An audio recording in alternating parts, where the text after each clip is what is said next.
Good morning and welcome to the Tuesday, February 9th, 2021 meeting of the House Education Finance Committee.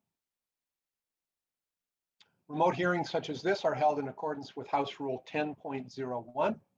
This rule has been posted online and is linked to in our public meeting notice on the House website. All remote hearings will be recorded and live streamed by House Public Information Services. Members have the contents of their packets available to them virtually.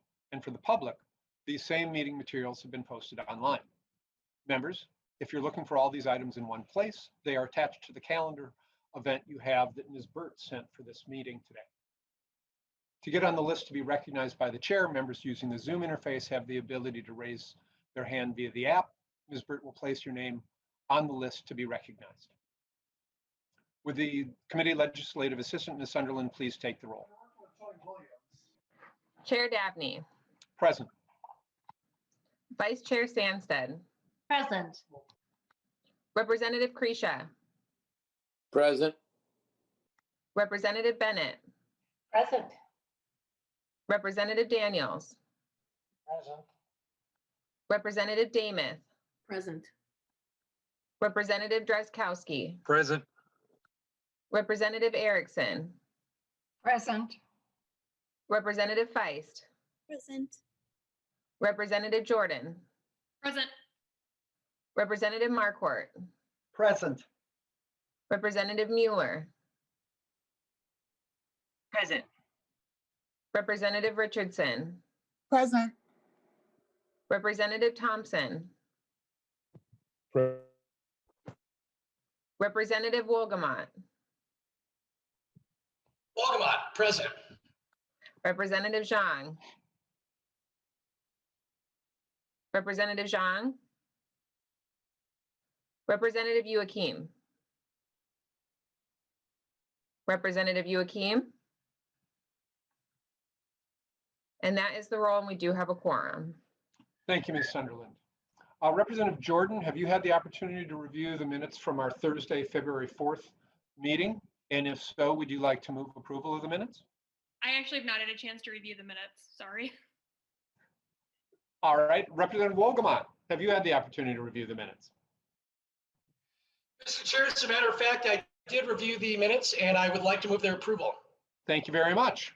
Any discussion to the Wolgamott motion? Hearing none. All those in favor of approving the minutes from Thursday, February 4th, please signify by saying aye. Aye. All those opposed, nay. Motion prevails. Thank you, Representative Wolgamott. Members, today we're finishing the presentation from the administration on their Due North 2021 budget and plan. This is the department's comprehensive plan that centers the needs of our students as we focus on catching students up academically and also supporting their social and emotional needs. Then we'll hear from Paul Farron, the specialist at MDE on special education funding. I believe we left off on, I think it was slide 41, but we'll leave it up to the department to pick up where they left off. Thank you for joining us again. Please state your name for the record and proceed with your testimony. Deputy Commissioner Mueller, is this handoff to you? Yes. Thank you, Chair Dabney. Good afternoon. Nope, not afternoon. Good morning, everyone. Thank you very much for allowing us to come and talk to you today. We're going to go ahead and resume our conversation that we were having with you last week. And so Megan is going to go ahead and pull it up for us. And so the place that we're going to start is talking just a little bit about also the leadership and the role of the Department of Education in the work that we have talked about thus far, as well as some of the additional work that we're going to be adding. One, as you know, we have talked about the fact that the Department of Education is building an equity, diversity, and inclusion center. That funding is actually coming out of the Department of Education's general fund.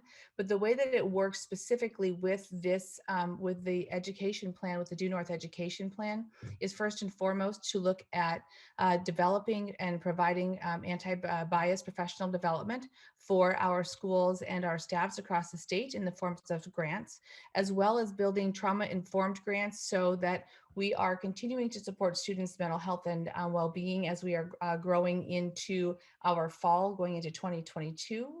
And then also looking into what that's going to look like for thinking about anti-bias professional development in continuing to build our resources, our skills in supporting our students and our families.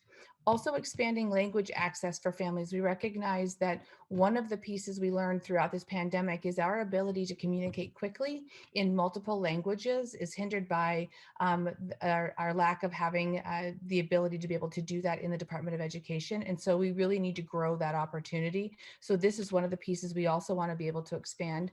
Also modernizing our district data submission to support our students and educators and looking at how it is we get that information and how it's done in a timely manner so that the information that we do have is accurate. Also looking at some of our legal costs as well as an operating adjustment. As you will see, when we're talking about the anti-bias, we can move forward, Megan, thank you. As we are looking at the anti-bias professional development, it is a one-time funding. They are grants of up to approximately $50,000 for districts and charter schools to implement this professional development. This really could get to approximately 75 to 150 school districts, and the potential impact is, of course, of tens of thousands of students. And also the funding to be able to develop the best practices and then to provide that technical assistance. And so pulling together those resources, building the opportunity and the capabilities to be able to do that, bringing people in, whether that is hopefully someday physically, but also be able to do that virtually, and then developing a train the trainer model. We know that anytime that we develop professional development, a one and done is not an appropriate process for professional development. It is not a best practice. And so this really gives us the opportunity to build a cohort type model where we are providing that consistent professional development for the person who is in the train the trainer format, but then also to continue to be able to provide some additional support and technical assistance, as not only in the anti-bias professional development, but also in our trauma-informed grants. And then also the expanding language access. One of the things that, again, we've recognized is to build a couple of things. One, at the Department of Education, our ability to be able to do this incredibly important work and to engage our public, and also to provide competitive grants to our districts and charter schools to also have translation services. We know that some of our larger districts have the capability of having either a translation service who they are contracted with, or they have people in-house who are able to do that work. We also know that we have districts across the state who do have a number of languages that are spoken in their school communities, but do not have the ability or the funding to be able to provide that type of support in translation services. And so we want to make sure that we are also providing that for our communities that need that. And then also looking at utilizing a Transact software, which gives us the opportunity to access common letters that are more like form letters that are used across the state, that are being able to be developed in multiple languages, but you're able to put in additional information that is specific to your school district, and then some funding in the training contracts on how we're going to be able to help to support students and our staff in being able, and families in being able to have the information that they need when they need it. And with that, I'm going to ask Denise, our CFO, to continue.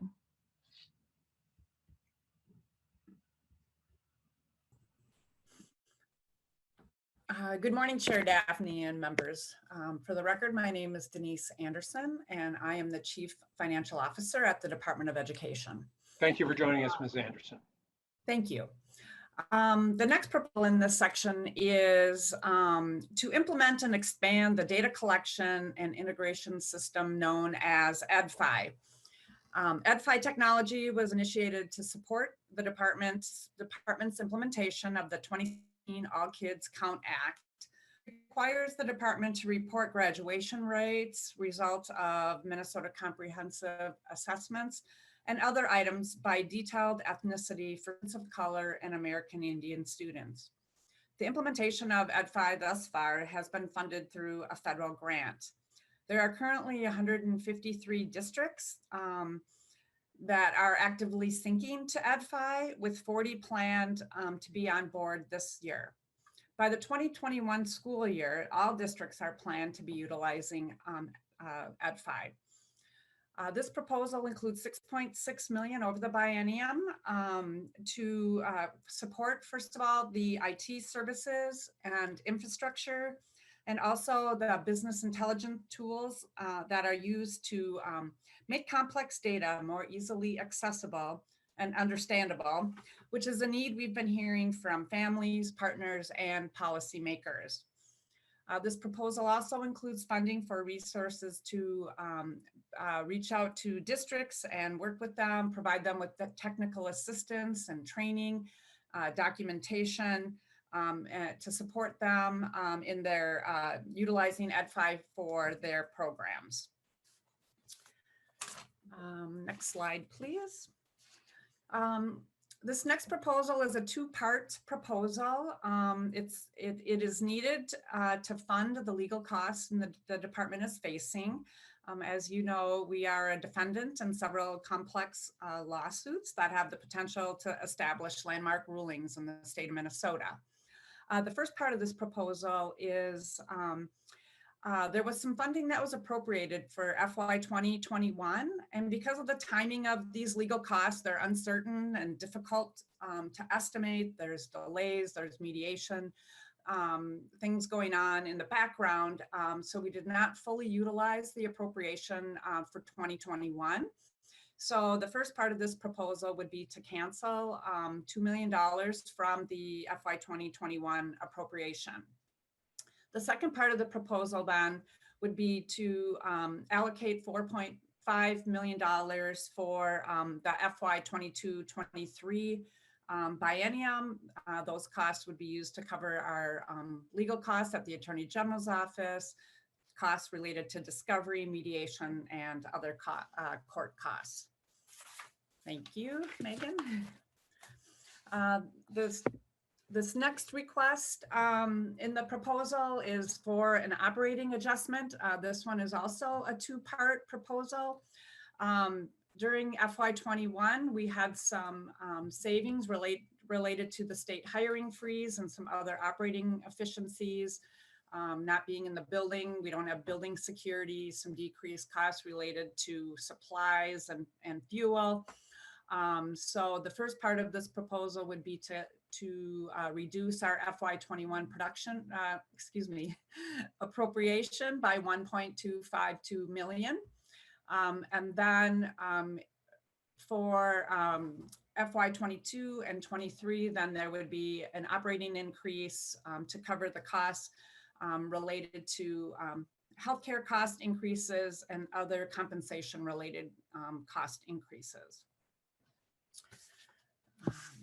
The next slide is two different reduction proposals. The first one is related to the statewide assessment. We currently get 10.892 million per year. This proposal recommends reducing that by 2.4 million over the biennium. It would be a one-time reduction prior to the implementation of the MCA4 standards work that will need to happen starting in FY 24. So that's why it's a one-time reduction. The work that the assessment team does can be shifted to federal funds during FY 22-23, but then the state work would ramp up again starting in fiscal year 24.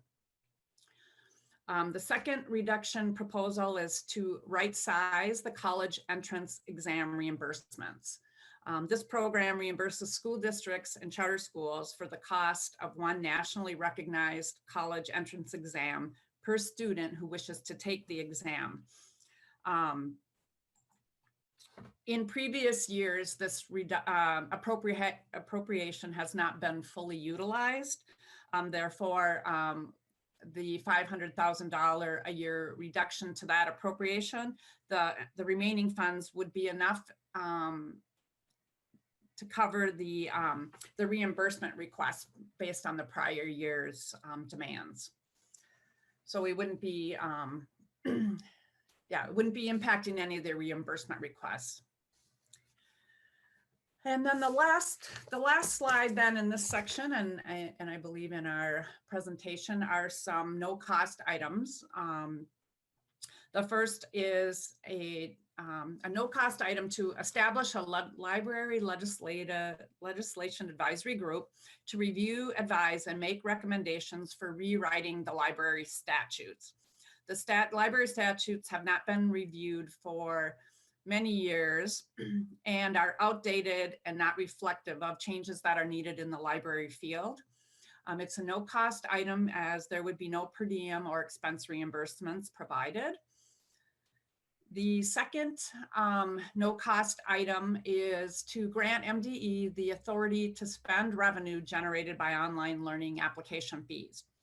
It's already in law that that MDE collects these fees for the online learning applications. We collect about $2,500 a year for those fees, but this proposal then would grant us the authority to actually spend those funds. The funds would be spent on things like research partnerships and stipends to outside experts to validate and support applications. The last no-cost item is to allow MDE to retain 0.5% of the state-approved alternate program allocation.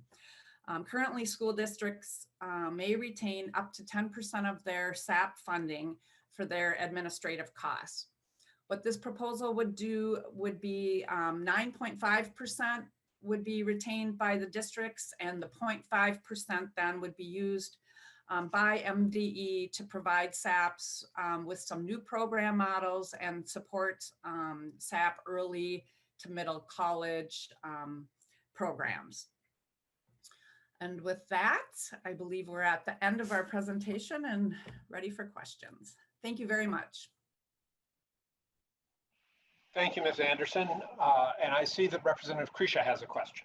Representative Kresha. Thank you, Mr. Chair, and to the testifiers. As you mentioned to this, you didn't cover FTEs. You mentioned no cost. I just wanted some clarifying will this include new positions and what would those FTE, what would that FTE number be? Ms. Christian, or excuse me, Ms. Anderson? Thank you, Chair. Representative Kresha. Are you talking about the package as a whole or specifically to the no cost items? Representative Kresha. Both preferably. What I'm looking for as you went through this, you didn't cover the amount of positions that could be added or subtracted. And I just want to make sure I get a grasp of what that would be. So the answer is yes for both. If you can give me those numbers for the no cost and the total package. Ms. Anderson? Thank you. So the no cost items do not include any new FTEs for the departments. The entire Due North education plan as presented includes 34 FTEs. Thank you, Ms. Anderson. Representative Kresha, follow up? Yep, thank you. So just my last follow-up. So 34 new FTEs for the entire plan, and the no cost items then, just so I'm clear, those would be covered by existing staff? Ms. Anderson? The short answer is yes. It depends on which no cost item you're talking about. So no cost means that it would not be an FTE related to it. Representative Kresha? Okay. Yeah. Okay. So from one CFO to another CFO, I understand what you're saying, but whenever you're implementing new items, my experience is you just can't drop those on existing positions. There's training there. I mean, so I'm trying to get a grasp of, I understand conceptually you've got these no cost items, but they have to go somewhere, and they're, we don't live in a zero sum game. So do you anticipate that there will be training? Do you anticipate additional hours? Does that make sense to you? I mean, there is no zero sum in the world of the CFO. Ms. Anderson, is there cost in the zero cost items, I think is what Representative Kresha is asking. I'm sorry, I'm not trying to be difficult. There were other no cost items that were presented last week, and so that's sort of my hesitation. And if he's talking about the specific ones that were presented today, it's my understanding that there are no FTEs attached to those requests. Okay. Representative Kresha. Thank you. And I'm not trying to pin you down, but I want to make it clear. I mean, in accounting for this, there are areas where we're still going to have to account for how these items are going to be handled, and there could be fluctuations. Is that fair? Ms. Anderson, Yes. Okay, thank you. Representative Erickson. Thank you, Mr. Chair, and for Ms. Anderson. Who pays the fees for the online learning? Ms. Anderson, You know, I apologize. I'm not sure of that. That's something I'll have to get back to you on. Representative Erickson. Thank you, Mr. Chair. Well, that will be helpful information. Would you also include any other program that includes fee payment so that we have a good idea of the number of fees that are paid to the department? So not just for online learning, but across the board. Thank you. Thank you, Representative Erickson. Any other members with questions to the department's presentation from last Thursday or today?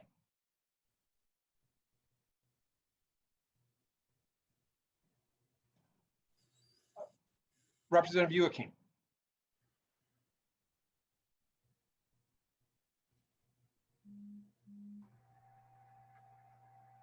Representative Yuki, you need to unmute yourself. Thank you. Sorry, I had to plug in my headphones. No, I just actually more of a comment. I just wanted to thank MDE for one section that they added in expanding access to translation services. This is something that I heard from a lot of our community members all across the state during the spring and the summer when things were changing frequently, and having access to, some districts just did not have the access to translate things for their communities like they needed to do to make sure parents were informed. So I just wanted to thank you for putting that in there. Thank you, Representative Youakim. Deputy Commissioner Mueller or Ms. Anderson, I'm not sure who'd be best for this, but could the department provide any clarity on when the unallocated ESSER $2, specifically the 9.5 million, I believe it is, that's outside the Title I formula allowance, will be distributed to districts? This is Denise. I can answer that. Ms. Anderson.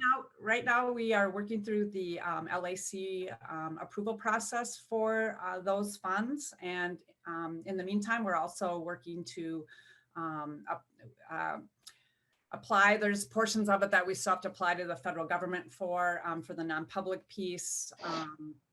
And we're also encouraging people to focus on spending their round $1 first. But over the next few weeks, we should be getting more detailed information out there. Thank you very much. Any other questions from members before we conclude this portion of the day's agenda with the department? Chair Dabney? Yeah, Ms. Anderson, yes. I apologize. I need to make a correction to the record. There is Representative Krisha, there is one FTE that is tied to a no-cost item.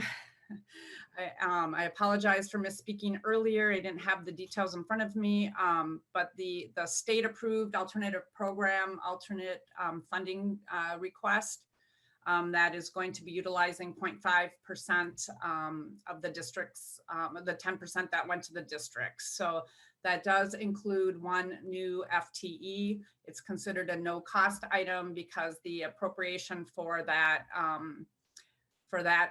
program does not need to be increased. Thank you very much. Representative Erickson, another line of questioning? Thank you, Mr. Chair. Just a final question for Ms. Anderson.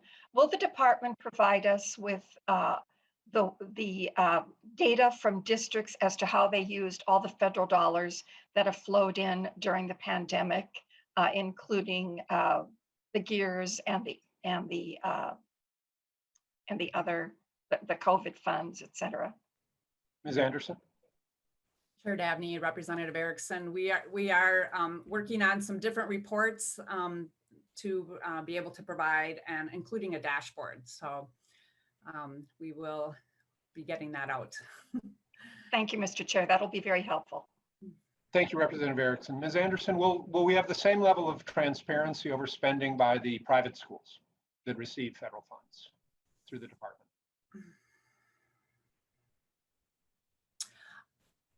Chair Davney, I know the portion that will be spent.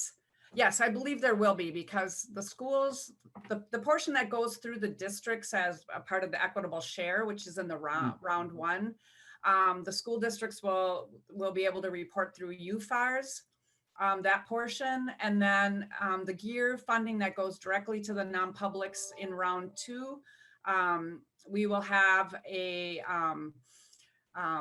some type of an application or a budget request. So we should have that information from them for that as well. Thank you very much. With that, members, will conclude this. Mr. Chair. Oh, I'm sorry, Mr. Oni. My apologies, Mr. Chair. Thank you for indulging me. My name is Ado Shuni. I'm the Director of Government Relations at the Department of Education. While we had the committee here and we're on this topic, I just wanted to answer a question, I believe from Representative Erickson, about the online learning application fee. That's $250, and that's paid by the applying district. Representative Erickson, any follow-up on that? Mr. Chair and Mr. Uni, thank you. All right. Thank you, Mr. Ernie. With that, members, we'll conclude this portion of the agenda and thank the members of the department and the leadership for coming in Thursday and then finishing up today with a thorough overview of the Due North plan. Much appreciated.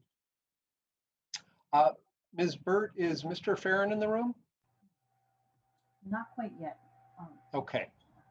Members, we've got a couple of minutes here while Mr. Farron, I believe, transitions from one meeting to this meeting.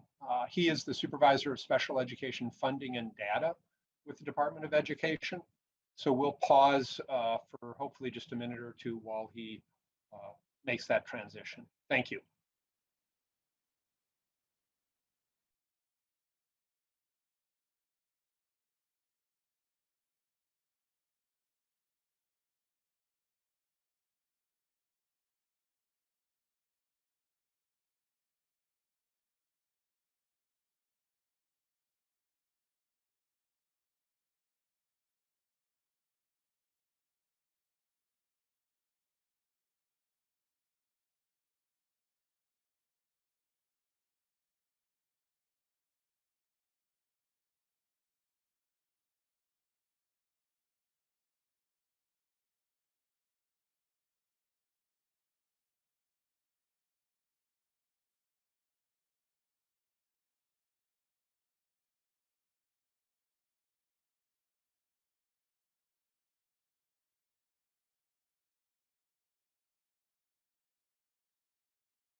to the House K-12 Education Finance Committee. Thank you for joining us. Thank you for having me. If you would please introduce yourself for the record and proceed with your testimony, we'd appreciate it. I'm Paul Farron. I supervise the special education funding and data team with the Minnesota Department of Education. Very good. Thank you. Please proceed. I guess all that was really given for context on this was that a spreadsheet I had shared with Tim Strong almost a month ago to the day that was going to be the talking points, but I didn't get any, I didn't know if there was any specific questions or anything. I hadn't prepared a presentation for this. So I guess I was more of looking to, or figuring I was just fielding questions on the report itself or on the spreadsheet itself, or just any general questions on the formula.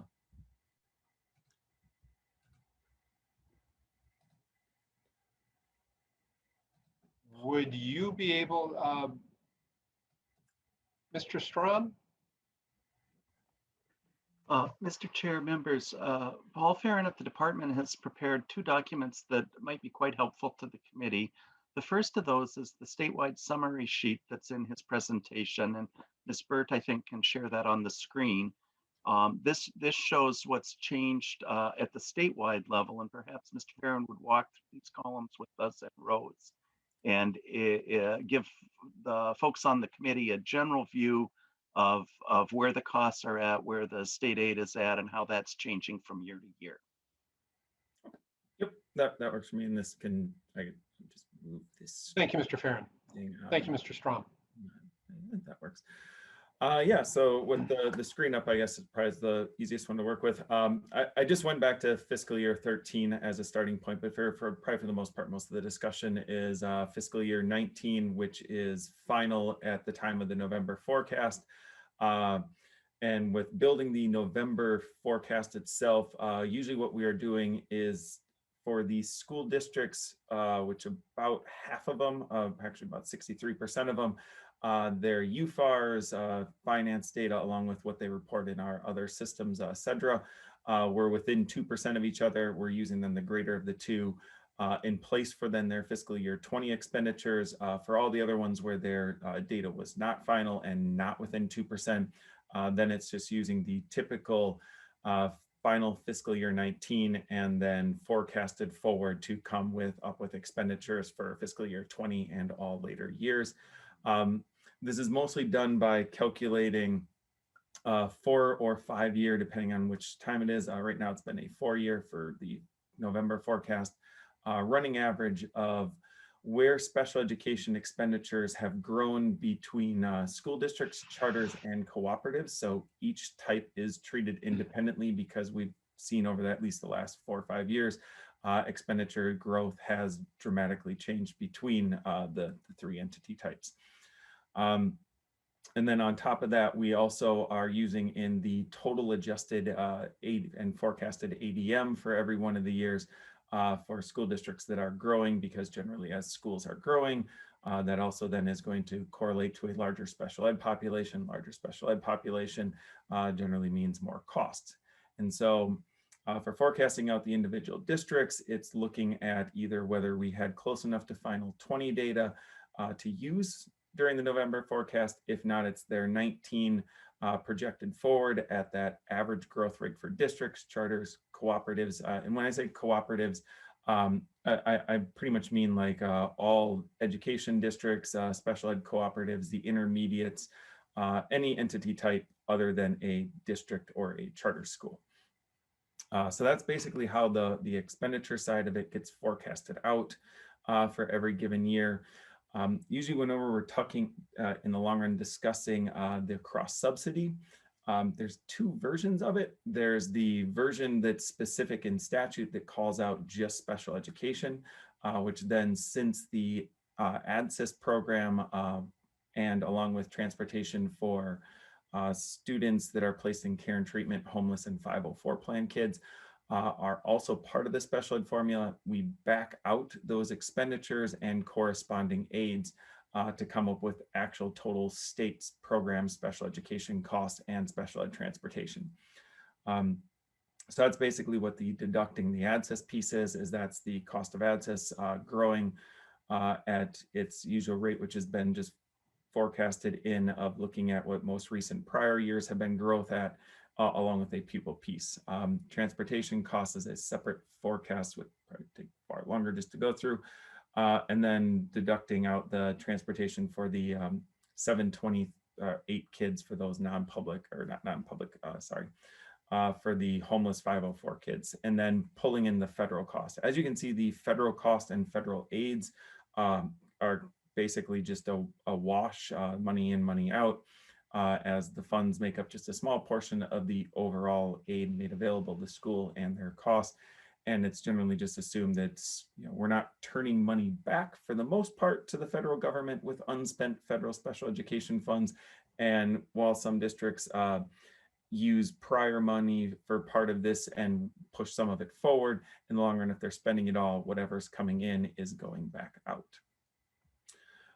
And then going down, and then this kind of just shows where the growth has been in recent years. Fiscal year 15 and 16 were our highest increase years, as that was the starting of the base, and schools were basically encouraged of, since we're setting a hold harmless to this year, if you were ever looking to build or add new programs, 15 and 16 were kind of the years to do that. And then we've kind of leveled off a little better from that point forward, at least as the districts weren't expanding as much. That also then kind of correlates as we're going out into some of the future years, due to the fact that districts have kind of now hit a capacity limit and are nearing that point of adding more costs. And as the growth cap kind of has now been eliminated for fiscal year 21 and later, as the reason why the cost at district side should start increasing as we go forward. The special ed aid then is just running through a makeshift formula itself, for districts using the lesser of the three options for initial aid, greater of the two for excess cost, pulling in estimated hold harmless as caps, and growth limits for fiscal year 21 and older. Growth limit again, or 20 and older. The growth limit has been removed for fiscal year 21 and later. It also then is calculating the aid attributed to the ADSIS program and deducting it along with the aid attributed to the non-special ed transportation costs. Furthermore, it's pulling in the MA revenue that the school are generating for third party. These are federal funds that are paid through Department of Human Services. They come to the district as like their state funds. And then also the federal aid, which is just a wash. After that, we just kind of end up getting our, again, change in aid for each of the years going forward. And then, which obviously is in 22, we do see a lower change in aid as expected because fiscal year 21 having less of a growth in costs. And since costs are a year behind for where aid is based off of, we end up just seeing that year lag when it comes to the aid side of the calculation. Cross subsidy, then we have gross, which is generally just total costs minus total special education aid. And then last up is that general education to defray. These are for students who spend 60% or more of their time outside of general education and are pretty much solely in special education programs. And so we're calculating the amount of general education revenue that the students are earning solely while in the general education programs that would otherwise be used for general education instruction, as that revenue can be used to defray the cost of special ed. Once we deduct that off, we get to our net cross subsidy, which is basically the unreimbursed cost to the school districts. I've added in the adjusted ADM to come out, which is just total ADMs across the state, to get our cross subsidy per ADM statewide. And then at the just very bottom, adding in the federal, the shortfall amount. So if the feds were to fully fund their 40%, this is the additional amount of federal revenue that we would need on top of the federal revenue that's already reported up on the higher rows. And then how much that would still be the state's portion of the cross subsidy if we receive that additional amount in federal funding.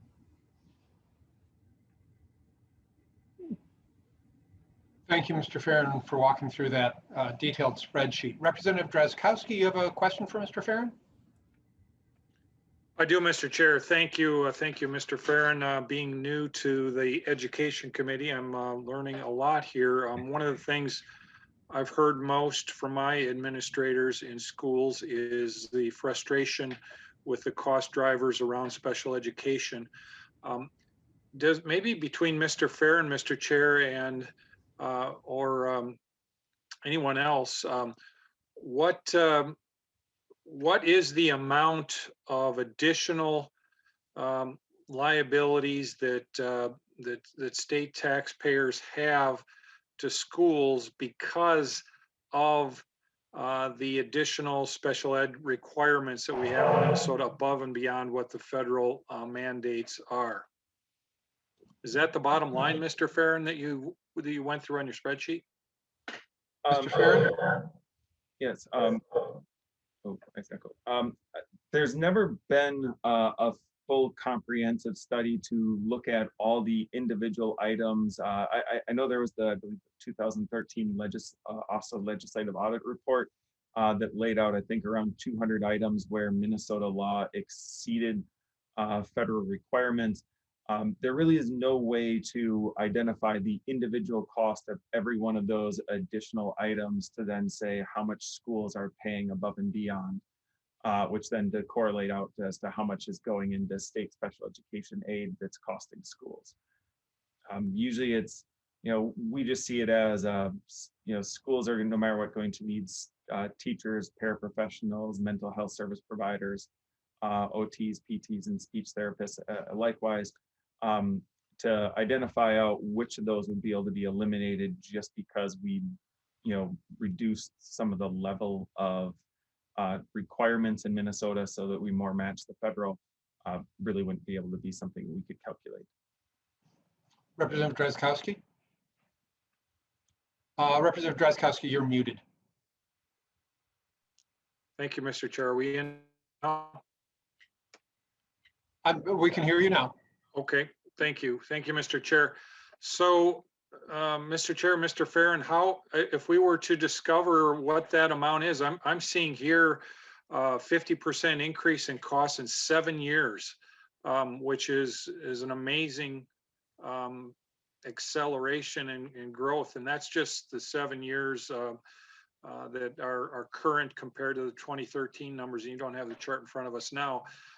But in looking ahead, I didn't run those percentages, but they look to, as I think you pointed out, it looks to be even steeper. So how do we discover what those are, Mr. Chair, Mr. Farron? This is significant. This is a significant expenditure because we're not in conformity with the federal approach. Mr. Farron? Yeah.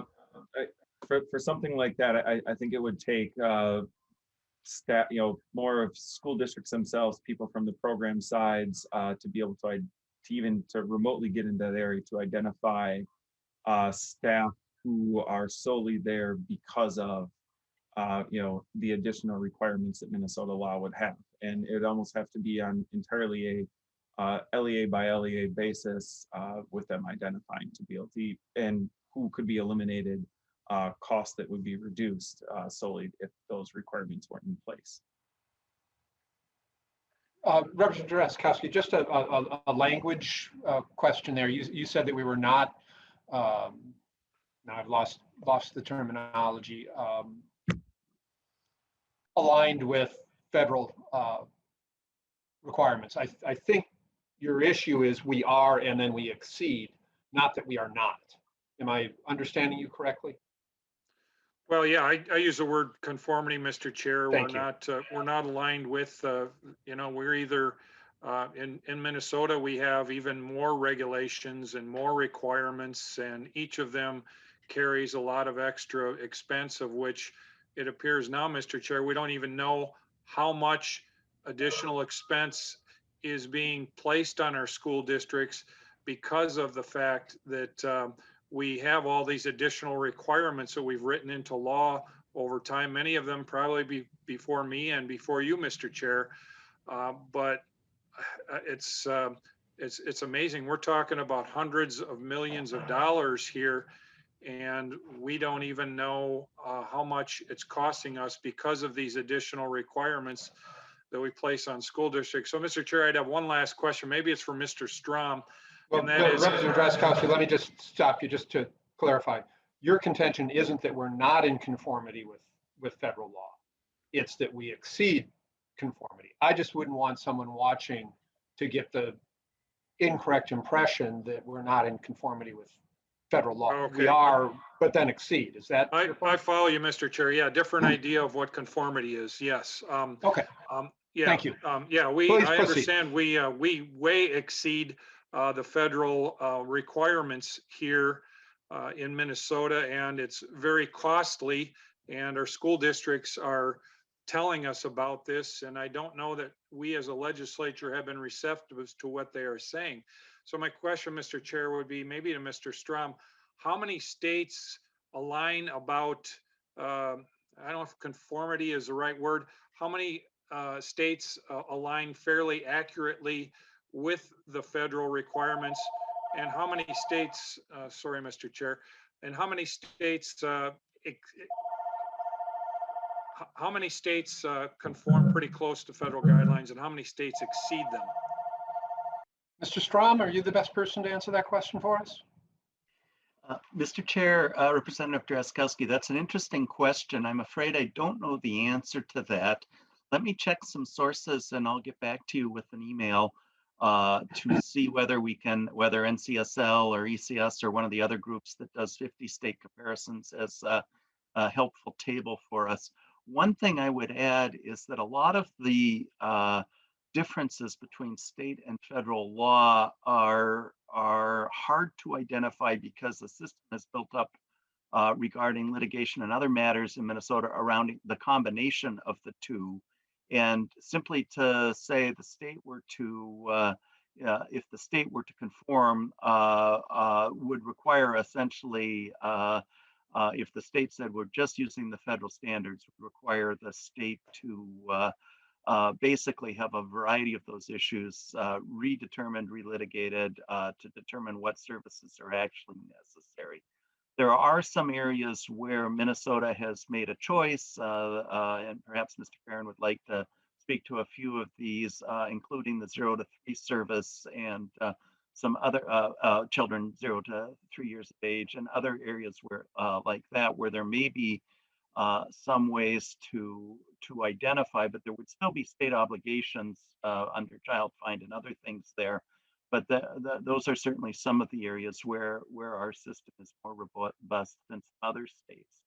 A couple of years ago, there was an effort by a number of school officials to deal with some of the process-related questions where they thought essentially Minnesota could simplify its process to more tightly conform to federal law. And there were a number of those provisions that were discussed 2 years ago by the legislature. It's not clear to me what the overall cost savings related to those are, but certainly we could pull up that list, and perhaps Chair Youakim could talk about a few of those provisions that were adopted 2 years ago as a way of trying to implement those district suggested changes. But in terms of your general question, let me get back to you after checking some sources to see if we can find more comprehensive numbers on state-by-state basis. Mr. Farron, do you have anything to add to that? Regarding Minnesota being a birth mandated state, for part of the state's maintenance of financial support application for getting our state's federal funds every year, we have to calculate the amount of state special education aid that is attributed to the birth to 2 students, which is generally somewhere around $14.3 million in program aid a year is going there. And then we have the home-based travel provision, which is around then $270,000 a year in home-based travel aid, paying for teachers, staff to go to families' homes. And so it's just covering the transportation cost. So little over, $14.6 million are right in that area every year is about what that is for the birth to two piece of. And Mr. Farron, just to clarify a little bit further, that is an area where we exceed the federal requirements. Yes, and the cost of that greater level of service. Right. Yes. You don't have to. Federal law starts at usually the 3 to 21, and Minnesota being birth mandate, then we're providing the services to birth to 2. Thank you very much. Representative Drazkowski, there's 14.7 million. Thank you, Mr. To your Chair. question. Thank you, Mr. Chair. I will, it sounds like it's more than that, but I will follow up with Mr. Strom and others. It sounds like it's probably hundreds of millions, but I know that this is something that is very important to our school districts. I hear it over and over again, their frustrations with the inability to control that area of cost. We placed more and more mandates on local school districts, and what we get in return is what appears to be hundreds of millions of dollars of additional spending that we don't even know what the amount is or what it may be attributable to. As the House Education Finance Committee trying to make plans, I think we need to have a better idea of what these cross drivers are and why we are where we are. Thank you, Mr. Chair. Thank you, Representative Drazkowski. Representative Youakim. Thank you, Mr. Chair, and thank you, Mr. Farron, for your overview. One of the things that we discussed in education policy last year was the New Ulm project. It was a big push from Senator Pratt and different representatives in the House to look at some of those policy issues that have been put in place, mostly around paperwork that could be maybe tightened up. One of the things you have to remember about where Minnesota exceeds, a lot of it is driven by parents and students, as it should be, that want to make sure their students are being serviced. So if you look at the OLA report, Representative Drazkowski, I'd also highly recommend that you meet with PACER and some of the parents that have helped put some of those things in place. A lot of it is just policy around how parents have the ability to change IEPs and make sure their kids are getting the services that they need. And the Birth to 3 program, while it may cost some money, it saves us in the long run quite a bit more, especially if you work with kiddos birth to 3 that are on the autism spectrum and being able to get them ready to participate fully in school. So it really is an amazing, I hate to put price tags on kids, but it is a big bang for the buck. And that's what we have to remember too, is when we look at these numbers, there's stories and children behind them and families and students that deserve to have an education as well. One of the biggest frustrations when I started advocacy work that I heard from districts was the fact that the federal government had put requirements in place, rightfully so, to make sure all our students are educated, but had promised 40% of the cost to be paid. Over the years since the IDEA Act, they have never given us more than 17%. So that leaves a hole, clearly. And that's what you're seeing. And the spreadsheet is that hole, and that's the cost subsidy. And I just want to make sure that I am reading the spreadsheet right, because even though I've been in education finance for 2 years now, sometimes the spreadsheets get a little complicated. But bottom line of what I'm seeing is the SPED costs are going up, and I did not see reflected on the spreadsheet, correct me if I'm wrong, the amount of numbers of students that are now also being provided for SPED to account for some of that increased costs. And that aid has not increased except for what we finally put in place last year to try to hold some of that cost subsidy harmless. And that the cross subsidy roughly per student that you have on the one line for the ADM says $955. My question is that for every student, or is that the cross subsidy just for the SPED students? And then when you have the line on the feds falling short to the tune of about 720.74 million, that's because they haven't lived up to their 40%. Is that accurate? And then the final question would, the state portion falling short, that 119.48 million, maybe tell me a little bit more about that. Thank you. Mr. Farron, there was a series of questions for you. Yes. Yes. All right. And they're at least in order on the spreadsheet, just in the right hand. So I just got to work my way down. Yes, the 955 for fiscal year 25 as the cross subsidy per ADM is the net cross subsidy for that year divided by the total adjusted projected ADM for that year. So gen ed, special ed, that's all students. So basically the first $955 that every kid would earn is going to fund the unreimbursed cost of special education. The $720 million for the federal shortfall is how much additional the feds would have to kick in on top of the estimated $191 million that they would be kicking in to cover their share of the 40%. And then the $119 million for fiscal year 25 for the state portion is how much the state would also have to kick in for it to fully cover, say, the 60% side of it for their side of the provision, if the feds were to kick in the $720 million to then fully fund special education in fiscal year 25. Representative Joachim. Thank you, Mr. Chair, and thank you, Mr. Farron. That's the one thing I have learned about spreadsheets is never to make assumptions and always to ask questions. And I really appreciate that. Just want to say that I am really proud of what Minnesota has always tried to do about meeting students where they're at. And some kids just cost a little bit more to educate than others. What we have to make sure, though, is that we put that pressure where pressure is due to on the federal government to make sure that they're living up to their promise to us and to our students, and that we do what we can to work with our school districts to make sure that they have the tools that they need. So thank you so much. Thank you, Representative Joachim. Mr. Farron, my understanding is that some of the services that children on IEPs receive in schools are or may receive are actually in a screening for their qualification for services are actually medical services, not academic educational services. And am I right that Minnesota allows some of those things, say, to be billed to third parties, including MA, and some of those medical services, say mental health screening, we don't allow school districts to bill to third-party medical providers? Mr. Farron? Yes, Representative Daphne.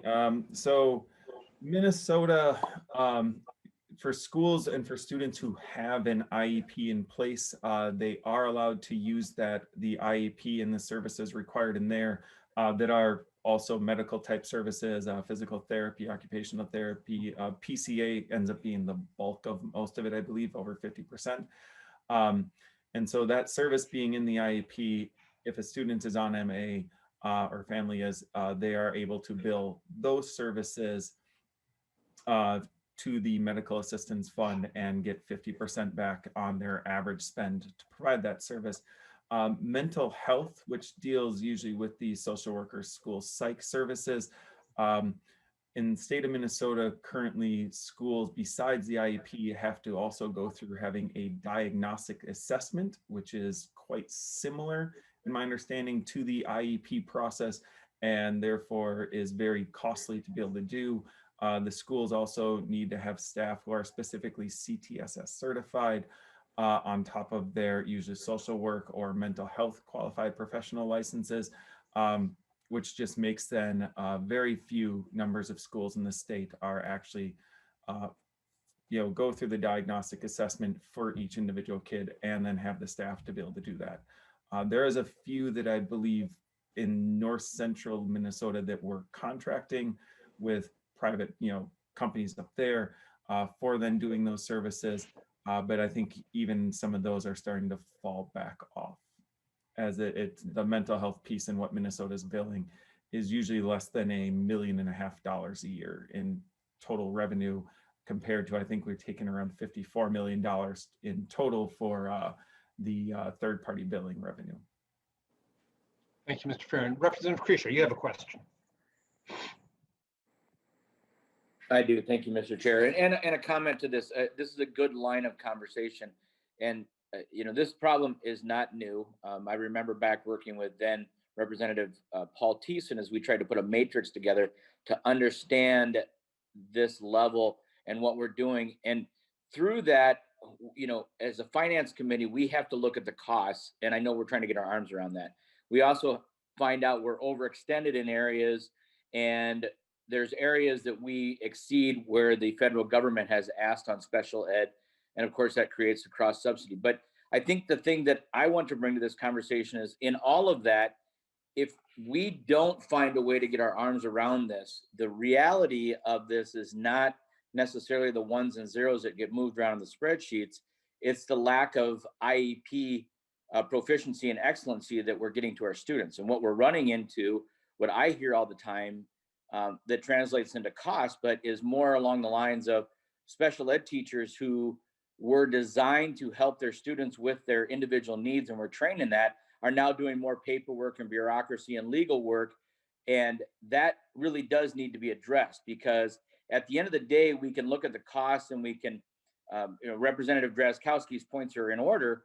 You know, this is a drain on the taxpayers. This is a drain on the levies, but more importantly, it's also a drain on the needs that are not being met. And if we continue to fund or if we continue to mandate very high cost items that only affect a small amount of people, but in a large scheme of things, we're drawing from the larger population. Those are all real problems. And I want to bring this conversation to that, to where the rubber really meets the road. And that is, if we don't get our arms around this in a finance committee, and we've kicked this down the road it's hard, I get that. And Mr. Chair, no deference to you, when Chair Loon was in your position, we were still trying to figure this out. This is really, really challenging. But I don't want this to be about MDE not getting it, or you know, who's doing what, who's not. Because the reality is, this is becoming the tsunami that will be something that we can't solve, and if we don't get our arms around it. And so I just want to bring this back to at least the perspective that I see, which is we have kids whose needs aren't being met because this is so overwhelming, and we have teachers that can't directly work with their kids because this is overwhelming, and we need to figure that out. We need to find a way to consolidate this to a problem where we're not eating the entire elephant, but we're taking one bite at a time so we can reduce the problem, to use a really bad analogy. Thank you, Mr. Chair. Thank you, Mr. Kresha, or Representative Kresha. Mr. Strom, I think you'd indicated there were 2 spreadsheets. Mr. Chair, members, in addition to the fine work Mr. Farron puts together at the state level, the second sheet in his spreadsheet is a district by district analysis of the fiscal year 21 funding by school district, so that members of the committee can get familiar with the various components of special education funding. And perhaps Mr. Farron could walk through that spreadsheet. It's set up as most of our spreadsheets are, with strata at the top and then followed by the individual district data. Members have those in their packets, but perhaps Mr. Farron could walk through the columns on this spreadsheet, explain briefly what each of those parts of the special education revenue are, as you walk across the top to that total in the very right-hand column, the total special education aid. Mr. Farron? Yeah, so starting out with regular aid, this used to always just be referred to as the initial aid calculation. There's beginning with fiscal year 16 and continuing on to even our current, there are 3 provisions of the initial aid, or regular aid calculation. One that looks at the old formula eligible costs, so strictly teachers, paras, you know, OT, PT, psych staff who are providing direct services to kids, and this is just their salary piece of it. Also, whether, you know, contracted service providers, again, working directly with kids, and then supplies and equipment used by kids. That's part of option 1. Option 2 brings in all of the costs that, sorry, still on the regular aid one, as there's 3 options to it. Option 2 brings in all of the costs that were not eligible prior to 2016. Mostly this is benefits. However, there are some non-direct instruction providing staff, think of like your special education directors, assistant directors, due process clerks, paperwork people, and then you know, laptop supplies used by the special education teacher specifically to them. So it brings in then that as part of option 2. So just total program cost. And then option 3 in there is the census-based portion of the calculation, which tries to get Minnesota to be more similar to, I think, the majority of states in the US that are funding special education more strictly just based off of disabilities and paying so much money per dollar per disability. Schools get the lesser of the 3 options. And then on top of that, this is also where transportation is pulled in, being 100% funded based on their prior year costs, both for special education transportation and for the homeless care and treatment students on 504 plans. That's why it ends up being the bulk of the aid piece itself. Next up is the excess cost calculation. There's 2 options or 2 separate calculations in here. Schools now get the greater of the 2 calculations. One that's looking at kind of the difference in their old formula costs, and one that's looking at their total, total program costs, and which then just uses a different portion of general education revenue to offset. Schools who have larger special education programs comparative to their general education size undoubtedly will get more in excess cost aid because they have less general education students to spread the unreimbursed cost of special ed out, and therefore we're giving them more in aid. Next would then, I guess, in order of this, is the cross-subsidy aid reduction that was added in fiscal year 20. Not to be mistaken with the cross-subsidy aid formula that we had from 2014-2015. This one is new. It solely just looks at a makeshift, like, bird's eye view of the cross-subsidy for the prior year. So for this being this estimate for the fiscal year 21 school year is looking at fiscal year 20 costs. It'd be looking at just school districts, so the 330 school districts, their total program, transportation, everything cost from the prior year, so fiscal year 20, minus their overall aid in special education, and then minus that general education to defray component for each school district, and leaving them with a generalized cross-subsidy. The big difference between this cross-subsidy and the one that's always reported annually in a report is cross-subsidy here is everything that goes into the special education formula, whereas generally cross-subsidy of special education backs out those non-special ed costs, adds the transportation for non-special ed kids. This also only applies to school districts.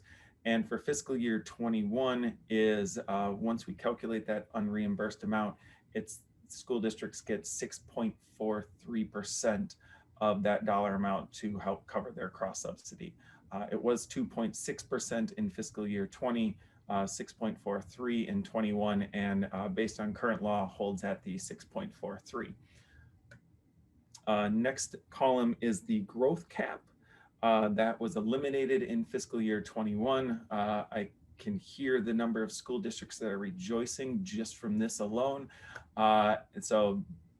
Basically, once we received the new funding formula in 2016, before there was a statewide appropriation that set a cap on the actual aid calculated, whereas once we got 2016, there was individualized district caps that limit their growth ability, which definitely put a hamper on some school districts who would get high cost kids coming in, or who are trying to expand their own programming, or a fear of just we're getting more open enrollment coming in and we're needing to add to our program and we're hitting up with the cap. So huge, kudos for that at least being gone for fiscal years 21 and later. The next column is the hold harmless. It's looking at our fiscal year 16, what the average aid paid in 16 was, adjusting it to current year dollars, in this case, fiscal year 21, by setting a set inflationary factor of roughly 4.6%. And then it looks at adjusted ADMs. Was the district growing? Were they declining? As to how it adjusts the first level of the hold harmless. And then recently added in fiscal year 20 was a secondary piece to the hold harmless, which looks at how much our schools spending in the current year and their tuition adjustment, because we did have I'd say a handful, less than 6 schools where their 16, they set a really good hold harmless, and since then have slowly just had their costs remain flat or been slightly declining. Their tuition bills have been getting out of hand, and they're really incentivized to never increase their costs because their aid under the old hold harmless was growing at roughly still 4.5%, and yet their costs were decreasing, and overall they were actually being funded at 80 to 90%. And so this kind of, the secondary hold harmless cap put a limit on that. But so this is to help out those school districts where their tuition bills have gotten to be significantly more, or 16 was just a low year for them. The next is the tuition adjustment column. Minnesota MDE basically does the tuition adjustment for any time a student is served not by their resident district through either open enrollment, placement, care and treatment programs. This is just the huge adjustment for once we calculate a school's unreimbursed cost, create rates by disabilities or by sites, and do a huge shuffling of around $255 million across the state. The big thing with this is it's not only in some cases moving special education unreimbursed cost, students who are placed, it also has to calculate the general education revenue and is also applying it to the tuition bill. And then the next column is the charter adjustment. Beginning with fiscal year 20, the provision for students who are open enrolled. Before that, starting in fiscal year 15, we went to open enrollment. Tuition adjustments were only 90% of the unreimbursed amount. And then beginning in fiscal year 20, that dropped to 85%. And now in 21, it sits at 80% and is at 80% going forward. And now this aid for charter schools specifically is to cover that unreimbursed 5% amount from fiscal year 20, and now is 10% for fiscal year 21. So it's basically just the aid attributed to them only tuition billing 80% of their unreimbursed cost for the open enrolled kids, compared to this giving them so they're back up to 90%. Adding up all the columns together is where we get to the total special ed aid.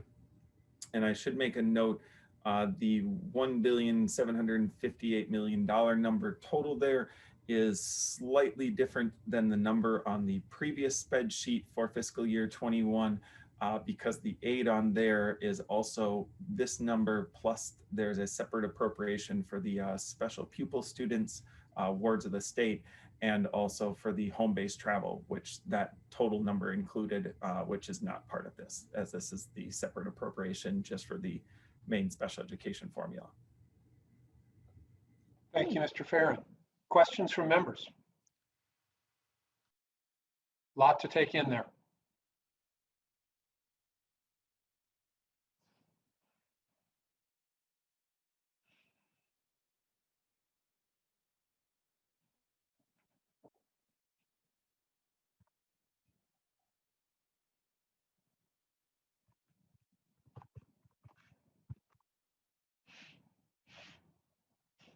Members, tomorrow we have Mr. Farron. I'm sorry. Thank you very much for taking the time with us and walking us through those spreadsheets. Mr. Strom, thank you as well.